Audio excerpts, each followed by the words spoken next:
जीवन में गुरु बनाना परम आवश्यक है।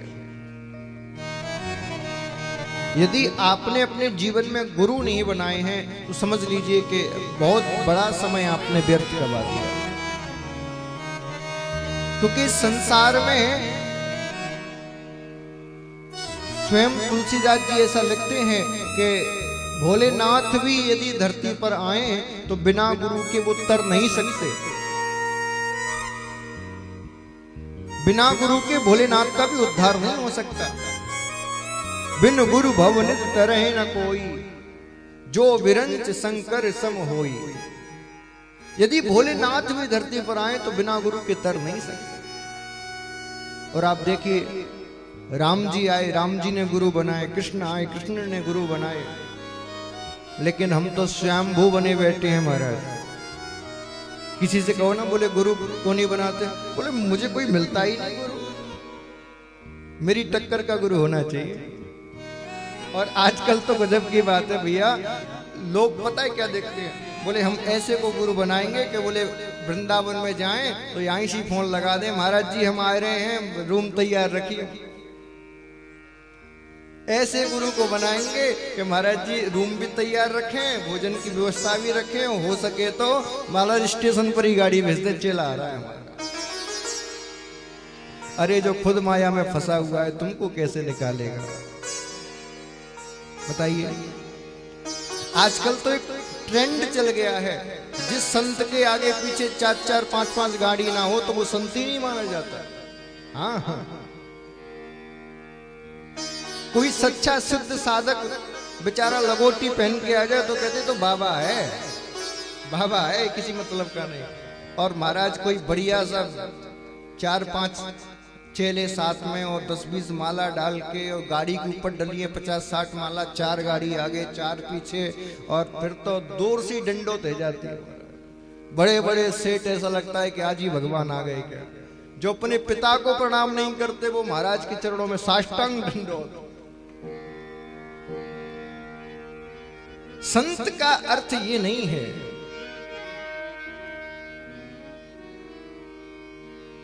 संत कौन है? जो सबके तारने का प्रयत्न करे वो संत है। हमारे सनातन धर्म में बाबा शब्द का तो कहीं उपयोग ही नहीं हुआ। या तो ऋषि होते हैं, या साधु होते हैं, या संत होते हैं। ऋषि कौन? जो रिसर्च करे, जो अनुसंधान करे।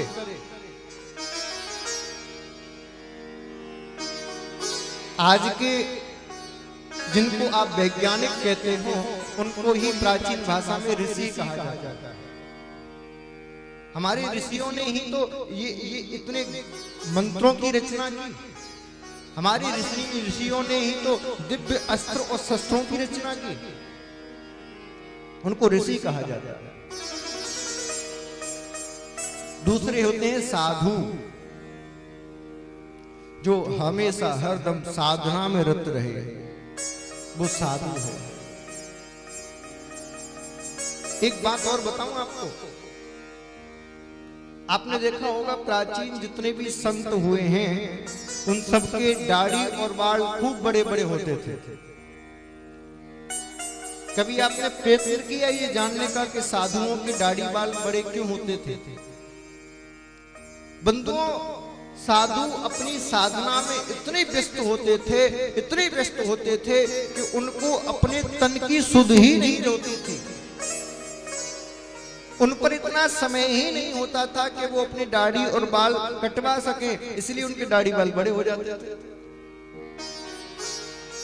लेकिन आज तो ट्रेंड चल गया है, साधना करो या मत करो, दाढ़ी बाल बना लो, है गए साधु। हाँ, या तो बढ़ा लो या कटा लो। मूड मुड़ाए 3 गुण, सिर की मिट गई खाज, खाने को बढ़िया मिले और लोग कहें महाराज। मूड मुड़ा लो। एक तो सिर की टेंशन नहीं, खाजवा खुजली सब खत्म। दूसरा बढ़िया चकाचक यजमानों के घर खाने को मिले और लोग कहते महाराज की जय हो। संत साधु ऋषि भेष से नहीं होते। यदि वस्त्र पहनने से संत बन जाए, साधु बन जाए, तो महाराज भगवा वस्त्र तो सबसे सस्ता आता है, कोई भी पहन लो, कोई भी बन जाओ। साधु होता है हृदय से, साधु होता है स्वभाव से। एक बात बताऊं आपको, ब्राह्मण अपने प्रवचन से जनता को सुधारता है, लेकिन संत अपने आचरण से समाज को सुधारता है। संत का आचरण ही उसकी पहचान होती है। इसलिए संत को, साधु को, ऋषि को बहुत प्रयत्न करके अपने आचरण की रक्षा करनी चाहिए। जिसका आचरण चला गया उसका सब कुछ चला गया। और खासकर पहले तो ऐसा नियम था कि ऋषि मुनि भी विवाह करते थे, गृहस्थाश्रम में प्रवेश करते थे। क्यों?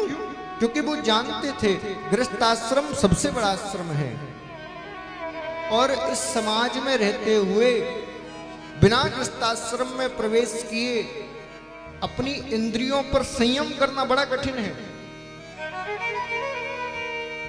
और जो ब्रह्मचारी होते थे वो कभी नगर में नहीं रहते थे। आप इतिहास उठा के देखो, जितने ब्रह्मचारी होते थे वो नगर से बाहर कुटिया बना के रहते थे। उनका खान पान, उनका रहन सहन, उनकी योग, उनकी साधना, उनकी क्रिया एकदम भिन्न होती थी। ब्रह्मचर्य कोई सामान्य बात थोड़ी है। ब्रह्मचर्य केवल शरीर का ही नहीं होता, केवल तन का नहीं होता। ब्रह्मचर्य पांचों इंद्रियों, कर्मेंद्रियां, पांचों ज्ञानेंद्रियां और एक मन, इन एकादश का भी ब्रह्मचर्य होता है। केवल शरीर से ब्रह्मचर्य कर लिया और मन भटक रहा है तो फिर कैसा ब्रह्मचर्य? इसीलिए मैं तो कहूंगा कि आजकल के जो संतों में विकृतियां आ रही हैं वो इसीलिए आ रही हैं क्योंकि आज बिगड़ने के हजार साधन हैं। आंख विभिन्न प्रकार के दृश्यों को देखती हैं तो मन में काम प्रवेश कर जाता है, और उसी काम का परिणाम है कि फिर रोज आप अखबारों में और न्यूज़ों में खबर सुनते हो। इसीलिए या तो संतों को इन विकृतियों को दूर करने के दो ही उपाय हैं, या तो संत पुनः विवाह करना प्रारंभ कर दें जैसे पहले के संत करते थे, या फिर समाज से दूर, जहां समाज के लोग ना पहुंच सकें, ऐसे जंगलों में विरक्त होकर रहना प्रारंभ कर दें, तो ही वो अपनी मर्यादाओं को बचा सकते हैं। वरना भैया बहुत कठिन है, बहुत कठिन है। समाज में रह के और फिर अपनी इंद्रियों पर संयम करना कोई सामान्य बात नहीं है। काम तो ऐसा शत्रु है जो किसी को नहीं छोड़ता। बड़े बड़े ऋषि सिद्ध साधक भी उसके सामने परास्त हो जाते हैं, तो सामान्यों की तो औकात ही क्या है। इसीलिए बंधुओं, आप जीवन में ऐसा प्रयत्न करें कि ऐसा सद्गुरु बनाएं जो आपको संसार सागर से पार करा सके।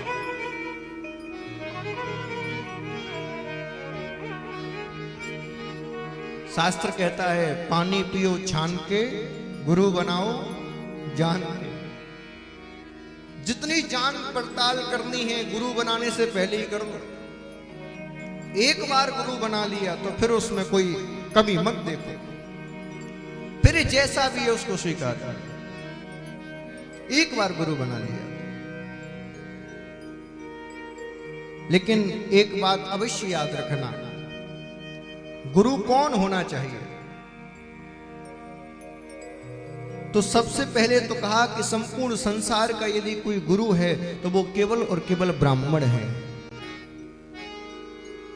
संपूर्ण संसार का गुरु ब्राह्मण, ब्राह्मण का गुरु सन्यासी, और सन्यासी का गुरु अविनाशी। संपूर्ण संसार को केवल ब्राह्मण से ही दीक्षा लेनी चाहिए। ब्राह्मण को सन्यासी से, सन्यासी को अविनाशी से, और यदि अविनाशी को भी इसे दीक्षा लेने की आवश्यकता पड़े तो वो अविनाशी भी ब्रजवासी से दीक्षा लेता है। उस अविनाशी का भी गुरु है ब्रजवासी।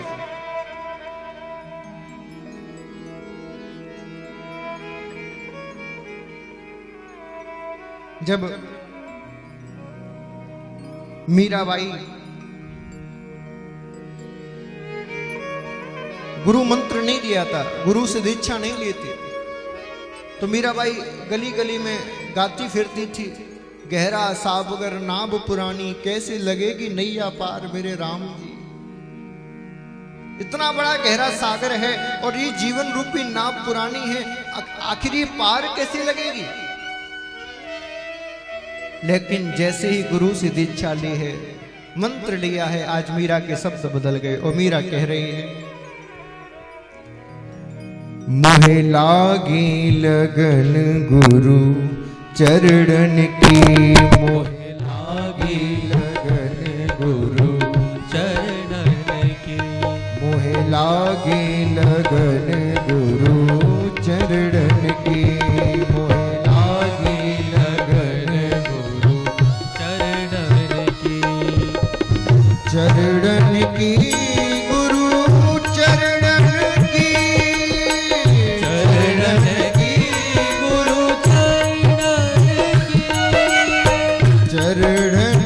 की गुरु चरण की, चरण की गुरु चरण की, लागी लगन गुरु चरण की, मोहे लागी लगन गुरु चरण की, मोहे लागी लगन गुरु चरण की, मोहे लागी लगन गुरु चरण। पहले मीरा कहती थी, गहरा सागर नाव पुरानी, कैसी लगेगी नैया पार।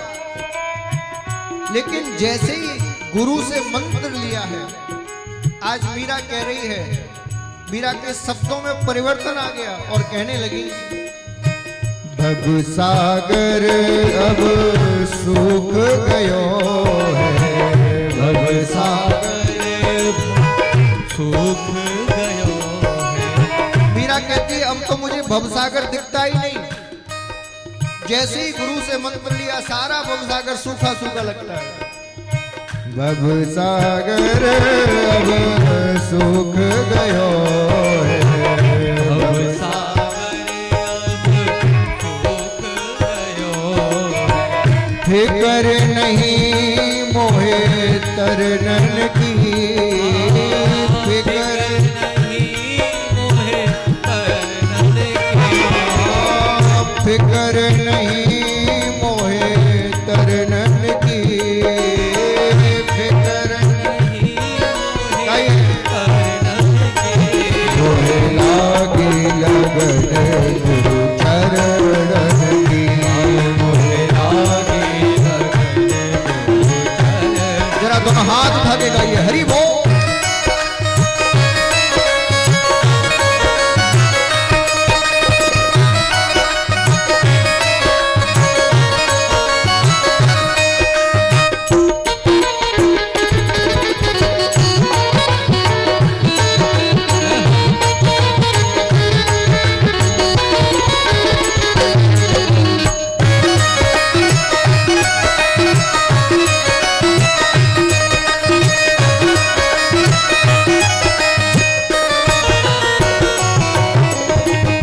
मीरा कह रही है, बोले जब से मैं गुरु की शरण में आई हूं, तब से क्या हो रहा है, मेरा के प्रभु गिरधर नागर, मेरा के प्रभु गिरधर नागर, मेरा के प्रभु गिरधर नागर, मेरा के प्रभु गिरधर नागर,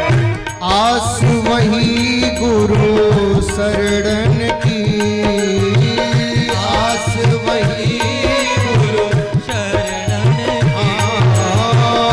आस वही गुरु शरणन की आस वही गुरु चरणन की लागी लगन गुरु चरणन की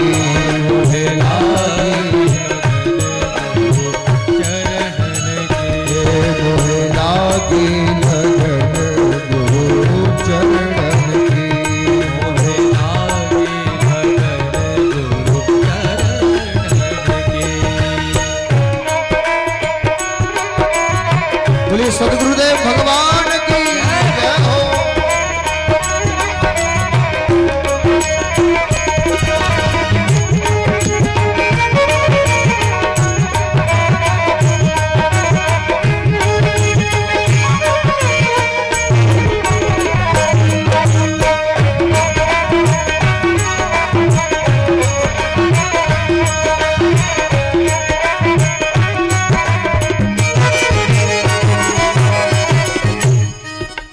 मीरा कह रही है चरण बिना अब कछु नहीं भावे चरण बिना अब कछु नहीं भावे चरण बिना अब कछु नहीं भावे चरण बिना कछु नहीं भावे जग माया सब सपनन की जग माया सब सपनन की जग माया सब सपनन की जग माया सब सपनन की लागी लगन गुरु चरणन की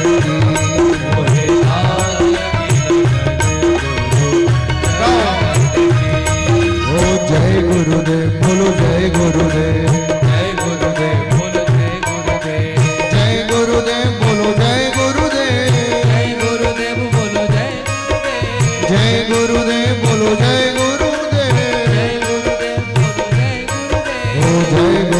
बोलो जय गुरुदेव जय गुरुदेव बोलो जय गुरुदेव जय गुरुदेव बोलो जय गुरुदेव जय गुरुदेव बोलो जय गुरुदेव बोलो जय गुरुदेव जय गुरुदेव बोलो जय गुरुदेव जय गुरुदेव बोलो जय गुरुदेव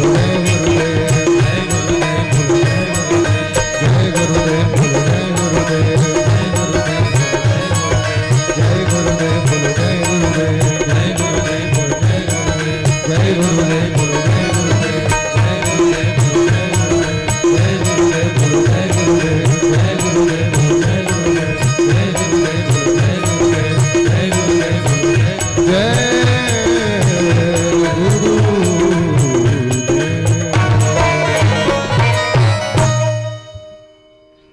मोहे लागी लगन गुरु चरणन। बोलो सद्गुरुदेव भगवान की जय। जय श्री राम। बंधुओं,